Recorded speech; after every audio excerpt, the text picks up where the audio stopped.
శ్రీమాత్రే నమః. నక్షత్రాలు, నక్షత్ర లక్షణాలు చెప్పుకుంటూ ఉన్నాం. అందులో మనకు ఉన్నటువంటి 27 నక్షత్రాల్లో ఒక్కొక్కటి ఒక్కొక్క రోజు చెప్పుకుంటూ వస్తే కనుక ఈరోజు మనం పునర్వసు నక్షత్రం. పునర్వసు నక్షత్రం గురించి చెప్పుకోవాలంటే పునర్వసు ఇది మిథున రాశిలో మూడు పాదాలు, అలాగే కర్కాటకంలో ఒక పాదం ఉంటుంది. ఇలా ఈ రాశ్యాధిపతి దగ్గరికి వచ్చేసరికి బుధుడు ప్లస్ మనకి చంద్రుడు ఇద్దరు కూడా రాశ్యాధిపతి. ఇక నక్షత్రాధిపతి గురువు, ఆదినాడి, దీంతోపాటు దైవగణం, ఇవి ప్రత్యేకతలు.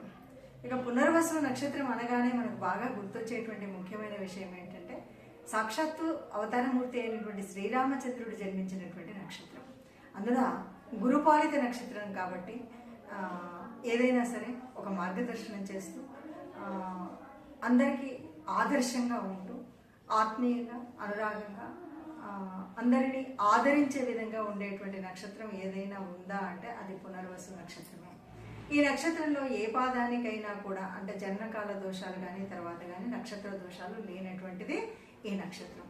మరి ఈ నక్షత్రంలో పుట్టినటువంటి వాళ్ళ లక్షణాలు ఎలా ఉంటాయి అంటే ఎవరికైనా మార్గదర్శనం చేస్తారు, ఎవరితోనైనా సరదాగా ఉంటారు, ఎవరితోనైనా వాళ్ళకి సహాయం చేయగలిగే విధంగా ఉంటారు, సహాయం చేస్తారు. అలాగే మరి మనకు తెలుసు దీని యొక్క ఆకృతి ఎలా ఉంటుంది అంటే శ్రీరామచంద్రుడు ఎలాగైతే కోదండ పానీయో ఇది కూడా ధనస్సు, ఈ నక్షత్రం యొక్క ఆకారం ధనస్సు ఆకారంలో ఉంటుంది. మరి మనం ఈ నక్షత్రం అనగానే దాదాపు అన్నీ కూడా శ్రీరామచంద్రుడి యొక్క లక్షణాలు కనుక ఆపాదించుకుంటే సరిపోతుంది అని చెప్పచ్చు.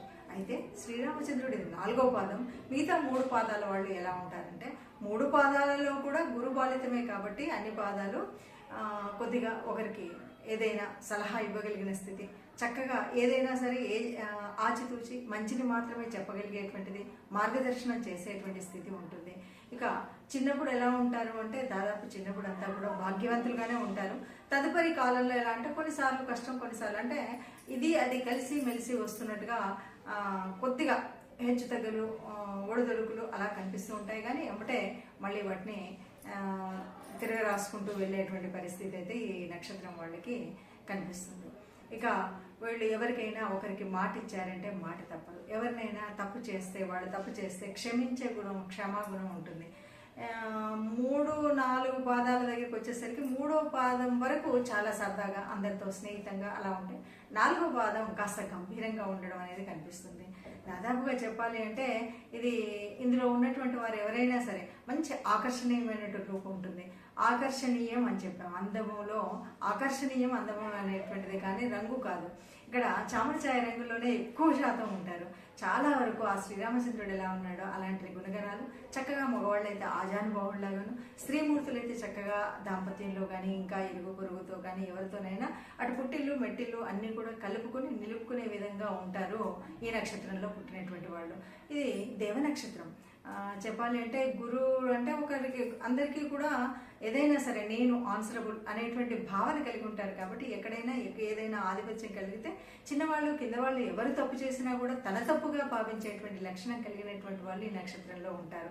అంటే వాళ్ళు ఎవరు నా దగ్గర పనిచేసే వాళ్ళు తప్పు చేస్తే నాకేంటి అనేటువంటిది కాకుండా ఆ తప్పంతా నాదే అనే విధంగా ఉండగలిగే స్థితి వీళ్ళకు ఉంటుంది. అంతేకాదు ఎవరినైనా తప్పు చేసి మన దగ్గరికి వస్తే క్షమించే గుణం కూడా వీళ్ళకుంటుంది. స్నేహం చేసే తత్వం ఉంటుంది, స్నేహభావంతో ఉండేటువంటి వాళ్ళుగా ఉంటారు. చెప్పాలి అంటే అన్నీ మంచి గుణాలే. కాకపోతే కొంతమంది కొన్నిసార్లు కొద్దిగా వాళ్ళ యొక్క స్థిరత్వం అనేది నడి వయసు వచ్చిన తర్వాత పూర్తి స్థిరత్వం అయితే కనిపిస్తుంది. అప్పటి వరకు కొంచెం అటు ఇటుగా ఉన్న ఆ తర్వాత మంచి ఉన్నతిలో ఉండేటువంటి విధంగా ఈ నక్షత్రం వాళ్ళకు ఉంటుంది. ఈ లక్షణాలు మనకు దాదాపుగా కనిపించేవి. అయితే ఒక్క విషయం మనము ఎప్పుడు గుర్తుపెట్టుకోవాలి ఏంటంటే నక్షత్రం అనగానే పూర్తిగా మన జాతకం అంతా నక్షత్రానికి సంబంధించినటువంటిది కాదు. జన్మకుండల్లో మనము జన్మకుండల్లో మిగతా అంటే 12 రాశుల్లో ఏ గ్రహం ఏ రాశుల్లో ఉంది, అక్కడ యోగించే గ్రహాలు ఏమున్నాయి, ఎలా ఉన్నాయి, యుతి ఏంటి, దృష్టి ఏంటి, వీటన్నిటిని బట్టి మిగతా జాతకం ఉంటుంది. కాబట్టి గాల్లో దీపం బట్టి ఇది అండం అనే కాదు, మనం శ్రమ పడుతున్నంత వరకు కూడా మనకు శ్రమకు ఫలితం ఉంటుంది. కొద్దిగా చాలా మంది పునర్వసు అనగానే అయ్యో కష్టాల్లో ఉన్నాడు రాముడు, అలాంటిది ఏమీ ఉండదు. ధర్మం కోసం అంటే దాదాపుగా ఇందులో ఉన్నటువంటి వాళ్ళందరూ కూడా ధర్మబద్ధులై ఉంటారు, ఆచార వ్యవహారాలన్నీ పాటించే వాళ్ళుగా ఉంటారు, తల్లిదండ్రులని ఇతర సోదరులని అందరినీ కూడా ప్రేమగా చూసేవాళ్ళు ఉంటారు. అన్నీ కూడా ఆత్మీయమైనటువంటి లక్షణాలు ఉంటాయి. అందుకని పునర్వసు నక్షత్రంలో పుట్టారు అంటే వాళ్ళు పుణ్యపురుషులనే చెప్పొచ్చు. మీరు కనుక పునర్వసు నక్షత్రంలో పుట్టినట్టయితే నేను చెప్పినటువంటి లక్షణాలు కలిశాయా లేదా, ఒకవేళ కలిసినా లేదు కలవలేదు, ఈ భావాలు కలవలేదు అంటే కూడా కామెంట్ రూపంలో మీ యొక్క అభిప్రాయాన్ని తెలియచేయండి. నమస్తే.